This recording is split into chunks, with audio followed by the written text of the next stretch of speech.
Well, the next main update in iOS 17 is iOS 17.4, and right now the beta updates has been out for some time and we are closing to the final release, and we just got the GM version, and I've been running the iOS 17 public beta in my iPhone 15 Pro, and this video is all about the new features in iOS 17.4 and also a feedback review on how it's performing and how good the battery backup is and all. So firstly, let's check the new features coming to iOS 17.4, and here there are some visual updates as well as under the hood updates, and let's start with the visual update, which is a new clock widget. It's the City Digital Clock widget, and it's a new one to the one that we already have, and it is a square digital clock widget with seconds filling up, and it changes to light or dark version based on the time of the day, and it looks pretty neat. So that's the first update coming. And the second one, it's the updates coming to the battery settings in the settings app. And here, as you can see, the battery settings has been tweaked a bit, and the battery health option is now shown as normal. And when you go into that option, well, you see the battery health maximum capacity and also the cycle count, which is only for the iPhone 15 series. Now this cycle count option was previously in the general settings tab, but now it's been moved into the battery settings, which is a good thing. And also the iPhone 15 series' battery health degradation is set for 1000 complete charge cycles to reach 80% of the battery health, which is double of what was for the iPhone 14 models or older. This could be because of better battery optimization or something that Apple might have done with the 15 series, and it's a very welcome change for the iPhone 15 models as well as for the new models to come. Then the third change, which is again a visual one, or we can call this as a unifying system, in which they are renaming the first tab in the Apple stock apps to Home instead of Listen Now or Watch Now, etc.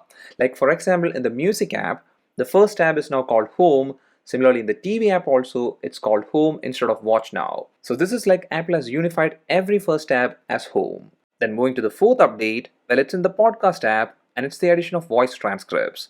So here, as you can see in the podcast, if you click this icon, it will show the transcript of the podcast, and here you can read through or even search a word or phrase in the transcript. And if you click that area, it will play that portion of that podcast. So this is a great add-on in the Podcast app.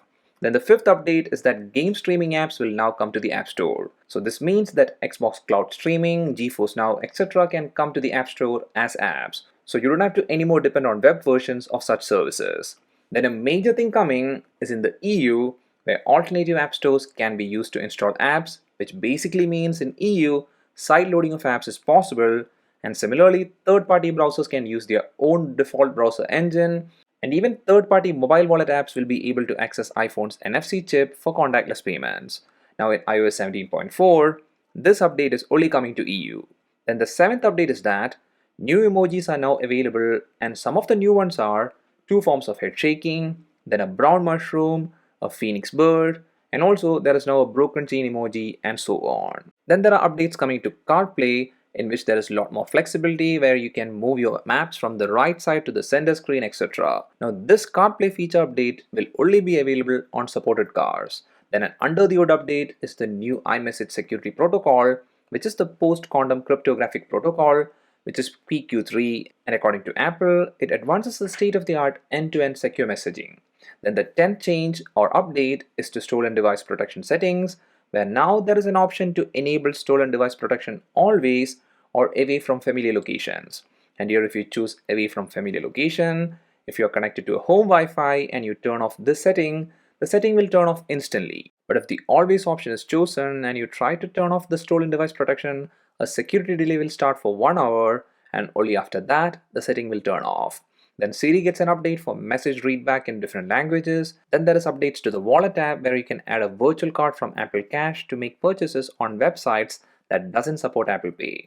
Now one of the good features that was available in the initial betas but for some reason has been removed now is the stopwatch live activity in the dynamic island.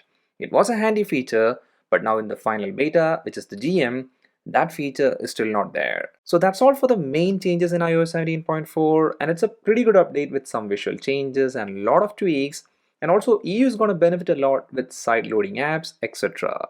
But here, if you should update might be a concern in some users' mind when the public version releases, and based on my usage, well, I feel it's a sure thing to do, because firstly, the performance of my iPhone 15 Pro has been smooth like before.